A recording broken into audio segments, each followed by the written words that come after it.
नमस्कार दोस्तों, mains master series में आपका स्वागत है। आज का हमारा टॉपिक है भारत की सॉफ्ट पावर। सॉफ्ट पावर पे चर्चाएं काफ़ी बढ़ी हैं पिछले कुछ सालों में, और ख़ास तौर से जो कोरोना काल है इस दौरान भारत के सॉफ्ट पावर में काफ़ी बेहतरी भी देखी गई है, काफ़ी वृद्धि देखी गई है। और जो हमारे पड़ोसी देश हैं, पाकिस्तान को छोड़ दीजिए, उनसे हमारे रिश्ते काफ़ी ठीक भी हुए हैं, चाइना पाकिस्तान को छोड़ के।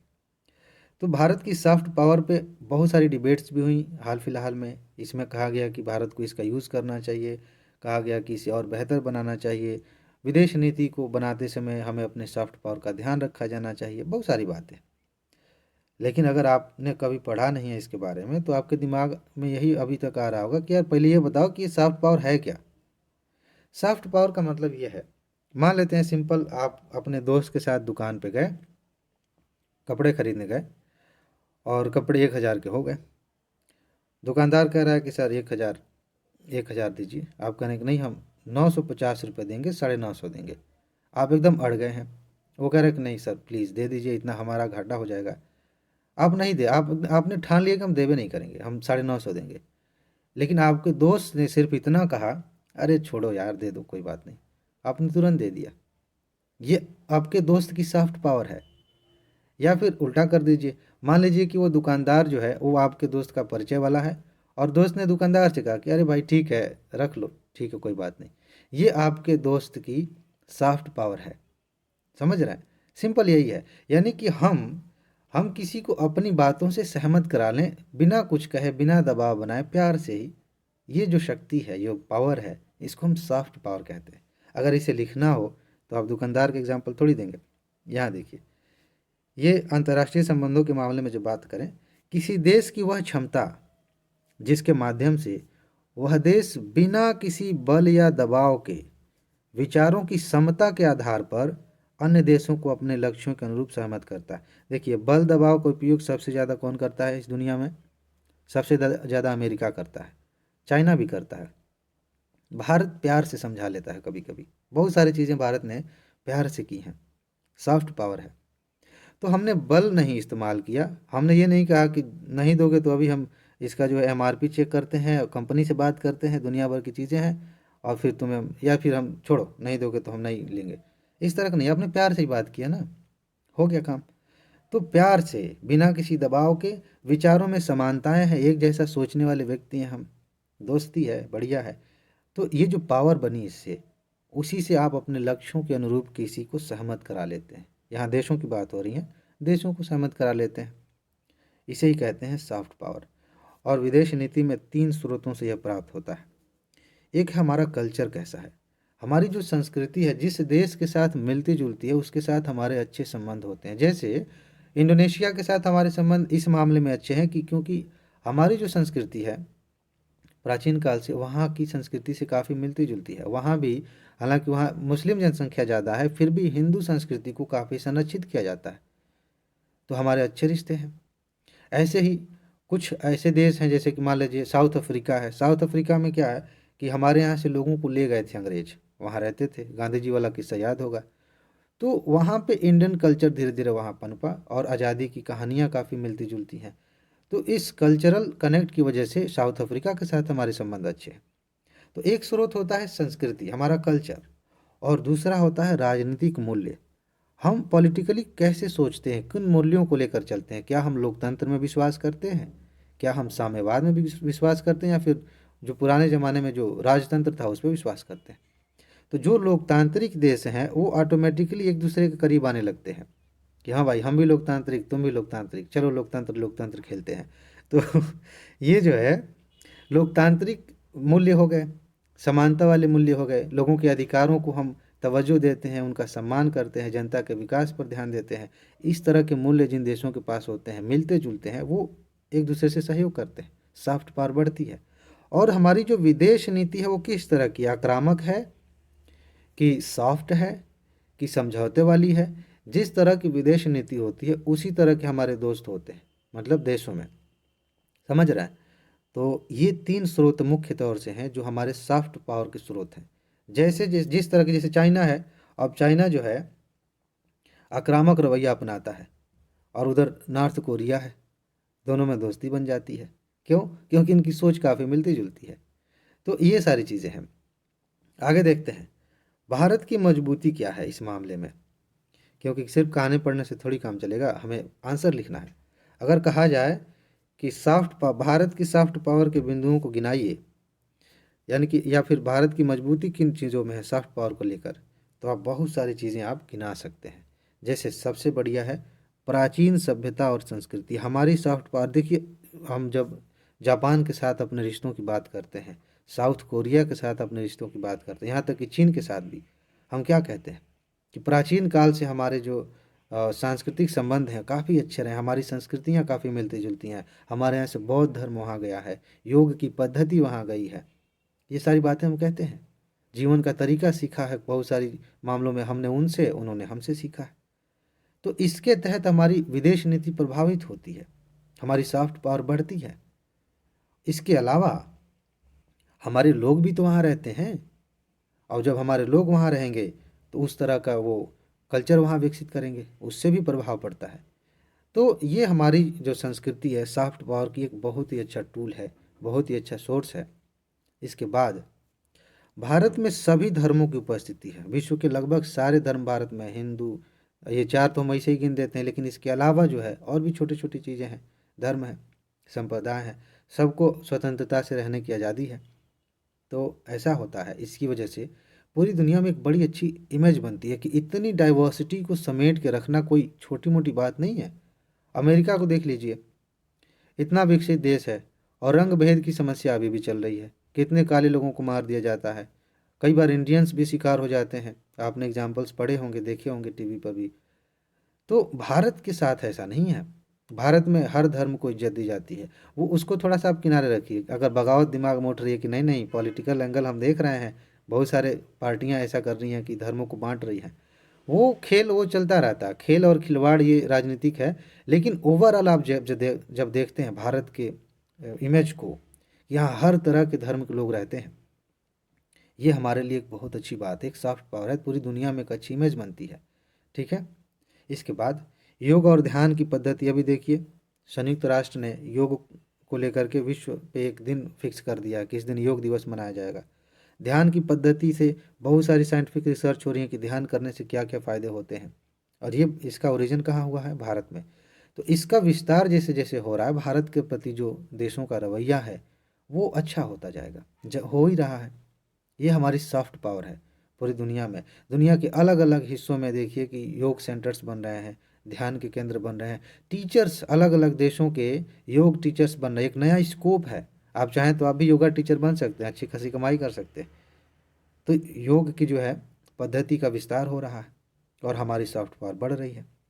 इसके अलावा भारतीय जो संस्कृति है, संगीत है, जो हमारे यहाँ के नृत्य है, शास्त्रीय नृत्य हो या फिर अभी आधुनिक है, जो कला है अलग अलग रूपों में, और जो स्थापत्य है, पूरी दुनिया में इनकी सराहना हो रही है।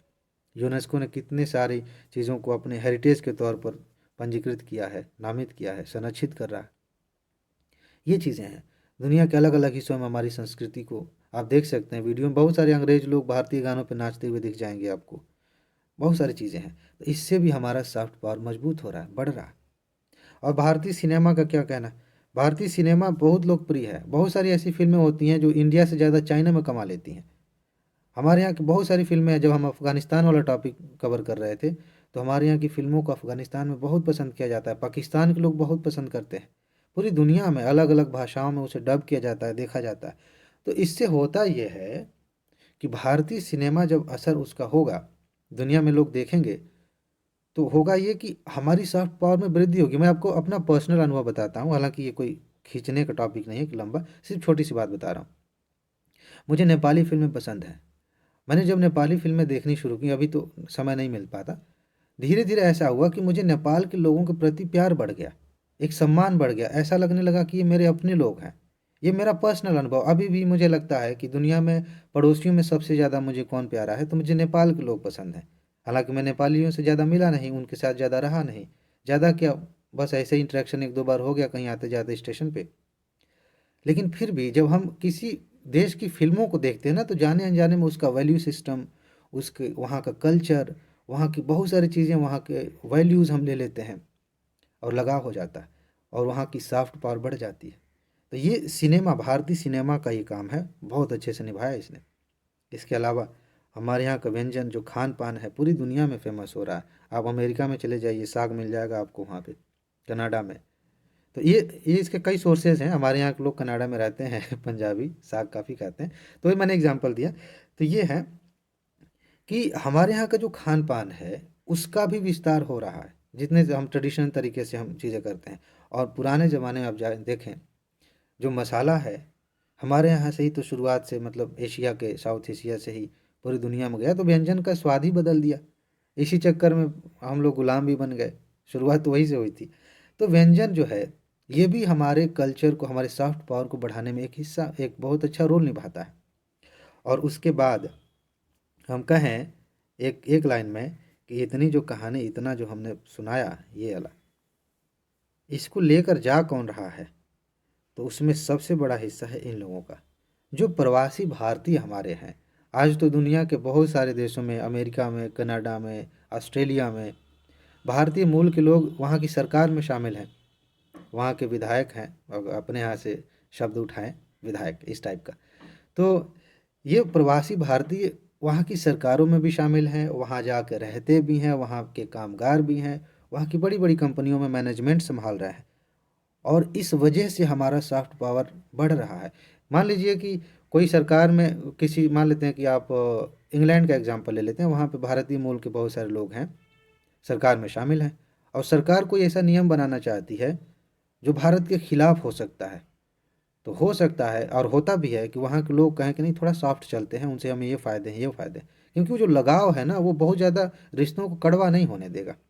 और इसका प्रत्यक्ष एग्जाम्पल हम देखते हैं जब अमेरिका और भारत के संबंधों की बात होती है, कनाडा के साथ, ऑस्ट्रेलिया के साथ, इंग्लैंड के साथ, हम देखते हैं प्रवासी भारतीय। इसी ऐसे ही आप देखिए जो गल्फ़ कंट्रीज़ हैं, हमारे यहाँ से बहुत सारे लोग काम करने वहाँ जाते हैं।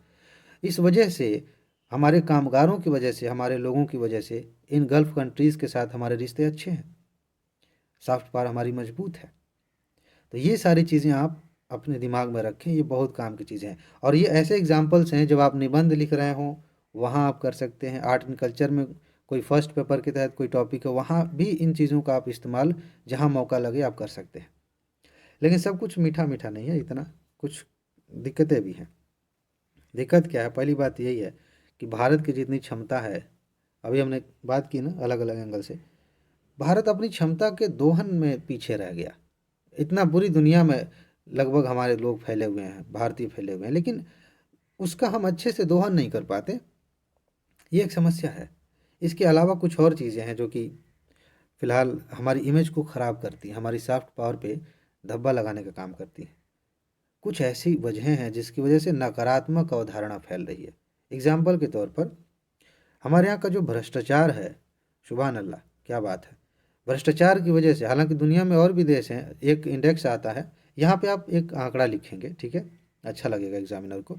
आप सर्च करिए कि फ़िलहाल में जो करप्शन इंडेक्स आया है उसमें भारत की रैंक कितनी है, वो आप लिख सकते हैं। जब आप एग्ज़ाम दे रहे हैं उसके पहले आप देखिए कि कितनी रैंक है, वहाँ लिख सकते हैं। तो भ्रष्टाचार जिस देश में ज़्यादा होगा, इमेज तो खराब होगी ही ना। हमारे यहाँ की निर्धनता है, बहुत सारी फिल्मों में दिखाया जाता है कि जो टूरिस्ट आते हैं विदेशों से तो वो गरीबी पर ज़्यादा ध्यान देते हैं। मुन्ना भाई में देखा है ना, वो जो आता है कहता है कि मुझे गरीब लोग देखने पसंद हैं, भूखे लोग, तो सर्किट दिखाता है। तो निर्धनता एक इमेज बनती जा रही है कि भारत में इतने लोग निर्धन हैं, भ्रष्टाचार है। और कभी कभी तो अभी ये जो धर्मनिरपेक्षता का जो संकट आ जाता है, कभी कभी ये कहा जाता है कि यार राजनीतिक दल देश धर्मों को लड़ाने में लगे हैं, इससे भी हमारी इमेज खराब होती है, इससे हमारी सॉफ्ट पावर खराब होती है। तो ये चिंता है, ये चुनौती है। और हमारे यहाँ से बहुत अच्छे कुछ प्रयास नहीं किए जा रहे हैं। कहने का मतलब, यहाँ राज्य से मतलब आप देश को ले सकते हैं, क्योंकि पॉलिटी में राज्य का मतलब हमेशा ये यूपी बिहार टाइप का नहीं होता। जो स्टेट है, जो देश है, उसको राज्य कहते हैं। तो राज्य के दो मतलब होते हैं।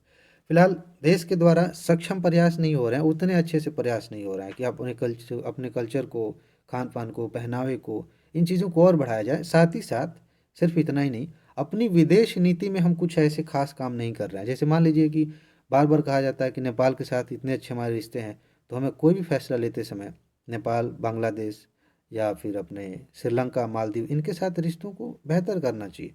क्योंकि अगर पड़ोसी नाराज़ हो गए तो चाइना तो मुँह बाए खड़ा है, वो आएगा फिर परेशान करेगा ज़्यादा। तो हमें हर एंगल से, हर तरीके से प्रयास करने होंगे। फिलहाल तो आगे बात करेंगे, लेकिन ये चुनौती है, अभी हम कर नहीं रहे हैं, तो ये एक चुनौती है। इसके बाद भारत की जो लोकप्रियता है वो अधिकांशतः विकासशील देशों तक ही सीमित है। अधिकांशतः, अभी जो मैंने वो एग्जांपल्स दिए वो सब विकसित देशों की बात थी, लेकिन मोटे तौर पर जो हमारा जो संबंध है, ये क्या कहते हैं, जो सॉफ्ट पावर है, इसका प्रभाव जो विकासशील देश हैं, गरीब देश हैं, उनमें ज़्यादा है। बड़े देशों में भी है, लेकिन उतना नहीं है जितना कि विकासशील देशों में है। क्योंकि भारत एक तरह से इन इन विकासशील देशों का लीडर है बहुत सारे मुद्दों पर। इस नज़रिए से भी, और बाकी जो हमने पॉइंट्स देखे, उनका असर तो है ही। इसे वैश्विक स्तर पर ले जाने की ज़रूरत होती है। फिलहाल ये एक चुनौती है, इसे हमें करना चाहिए। आगे आगे बढ़ें तो हम देखते हैं कि भारत ने कुछ किया है क्या इसके लिए, और यहीं आप उपाय में लिख सकते हैं, प्रयास में लिख सकते हैं, आगे की राह में भी कुछ बातें यहाँ से लिख सकते हैं। तो देखिए भारत ने क्या किया है। 2006 में विदेश मंत्रालय के तहत एक सार्वजनिक कूटनीति प्रभाग की स्थापना की गई। इसका मतलब ये, इसका काम ये था कि जो हमारा जो कल्चर, जो हमारा सॉफ्ट पावर है, विदेश मंत्रालय के तहत है, उसे कैसे बढ़ाया जाए, ये प्रभाग बताएगा। इसके अलावा पर्यटन मंत्रालय ने अतुल्य भारत एक योजना शुरू की है। अतुल्य भारत, पूरे देश के बारे में, अलग अलग विशेषताओं के बारे में बताया जाता है, विदेशी जो आते हैं उनको। इसके लिए एक वेबसाइट भी बनाई गई है। तो ये सारी चीज़ें हम करके अपने सॉफ्ट पावर को दिखा रहे हैं पूरी दुनिया को। और हमने एक्ट ईस्ट पॉलिसी लागू की है। इसमें हम जो ईस्ट के देश हैं, जो एशिया में पूरब के देश हैं, जो आसियान कंट्रीज़ जो हैं, उनके साथ हम अपने रिश्तों को बेहतर बना रहे हैं। इससे भी हमारे सॉफ्ट पावर में वृद्धि होगी। ये एक उपाय है। हमने एक कनेक्ट सेंट्रल एशिया पॉलिसी अपनाई है। इसका भी मकसद इसी तरह का है कि हम अपने विचारधारा के अनुरूप देशों को सहमत करें, उनके साथ अच्छे संबंध बनाएं। इससे भी सॉफ्ट पावर बढ़ेगी। इसके अलावा विदेश मंत्रालय द्वारा प्रभावशीलता के मापन के लिए एक सॉफ्ट पावर मैट्रिक्स विकसित किया गया है। इसका काम ये होगा, इसमें होगा ये कि हमारा जो सॉफ्ट पावर है उसमें बढ़ोतरी हो रही है कि गिरावट हो रही है, ये कुछ पैरामीटर्स के आधार पर हम मापेंगे, उसके हिसाब से फैसले करेंगे। अच्छा, प्रयास बढ़िया है। लेकिन फ़िलहाल में आप देखें तो सबसे बढ़िया जो काम किया है वो है वैक्सीन मैत्री प्रोग्राम। जब पूरी दुनिया में वैक्सीन को लेकर मारामारी चल रही थी, उस समय भारत ने तय किया कि हम अपने दोस्तों को, पड़ोसियों को वैक्सीन देंगे, और काफ़ी हद तक फ्री में दिया। तो इससे भी हमारे सॉफ्ट पावर में काफ़ी वृद्धि हुई है। इसको आप ज़रूर लिखेंगे, प्रश्न आया तो। इसके अलावा जब आगे हम बढ़ने की बात करें कि क्या और भी कुछ हो सकता है, तो आप कहेंगे जी बिल्कुल हो सकता है। और ये मीठी मीठी बातें हैं। क्या है? गुणवत्ता, प्रशिक्षण, उत्कृष्टता पर निवेश आप करें, ध्यान दें। इसका मतलब ये है कि आप क्वालिटी बढ़ाएं अपने यहाँ की चीज़ों को, जो भी है। हम अगर पर्यटन की बात करें, साफ़ सफाई, हर चीज़ का ध्यान रखें। प्रशिक्षित करें लोगों को, चाहे वो विदेश मंत्रालय के तहत कोई काम करने वाला व्यक्ति है, या फिर कोई भी ऐसा व्यक्ति जो हमारी इमेज को दुनिया से जोड़ता है, ठीक है, उसमें प्रशिक्षण की ज़रूरत है, लोगों को प्रशिक्षित करने की ज़रूरत है। और अपने प्रोडक्ट्स हैं, अपनी जो कल्चर है, अपने जो काम है, उसमें उत्कृष्टता लाई जाए, बेहतरी लाई जाए। और हम जब निवेश करेंगे इन चीज़ों पर, तभी तो कुछ बेहतर कर पाएंगे, क्योंकि खाली फोकट में कुछ होगा नहीं। क्योंकि गुणवत्ता कैसे आएगी? प्रशिक्षण देने के लिए, उत्कृष्टता के लिए पैसे चाहिए ना। अब मान लीजिए कि पर्यटन के लिए हमें कुछ लोगों को ट्रेन करना है कि विदेशियों को आप ये चीज़ें बताइए, तो उनकी पढ़ाई के लिए, उनको ट्रेन करने के लिए निवेश भी करना पड़ेगा, इंफ्रास्ट्रक्चर बनाना पड़ेगा। इंफ्रास्ट्रक्चर बनाने में भी पैसे लगेंगे, तो निवेश पर ध्यान देना पड़ेगा। इसके अलावा जैसे आईएएस होता है, इंडियन एडमिनिस्ट्रेटिव सर्विस, वैसे ही आईसीएस की स्थापना होनी चाहिए। एक अलग से भारतीय सेवा बने, ठीक है, जिसका नाम हो भारतीय सांस्कृतिक सेवा। और इसमें जो लोग सेलेक्ट होंगे वो हमारी संस्कृति को बेहतर बनाने के लिए काम करेंगे। बढ़िया है, इस तरह का काम होना चाहिए। एक इनोवेटिव आइडिया है, आप लिखेंगे, एग्जामिनर को अच्छा लगेगा। और दुनिया में जो अंतर्राष्ट्रीय स्तर पर जो सबसे अच्छी प्रथाएं हैं, सर्वोत्तम प्रथाएं, उनसे हमें सीखना चाहिए कि जो पेरिस है उसमें आखिर लोगों का आकर्षण क्यों है, फ्रांस ने ऐसा क्या कर दिया, स्विट्जरलैंड के प्रति लोगों का आकर्षण क्यों है, क्या हो रहा है वहाँ पर। अमेरिका की कुछ जगह हैं जहाँ पे लोग जाना बहुत पसंद करते हैं। भूटान बहुत सारे लोग जाना पसंद करते हैं। तो हमें दुनिया में जो अच्छी-अच्छी चीज़ें हो रही हैं, जिनका असर बहुत अच्छा हो रहा है, सॉफ्ट पावर में वृद्धि हो रही है, उन चीज़ों से हमें सीखना चाहिए। और जब सीखेंगे, उन्हें अप्लाई करेंगे अपने ऊपर, तो हमारी सॉफ्ट पावर में वृद्धि होगी। तो इस तरह से हमने सॉफ्ट पावर वाले टॉपिक को कवर कर लिया। आप कहीं से भी पूछे कोई भी, आप इसका उत्तर बहुत अच्छे से देंगे। तो इसमें बस इतना ही। अच्छे से अपना ख्याल रखिए, पढ़ते रहिए। आगे मिलते हैं। नमस्कार।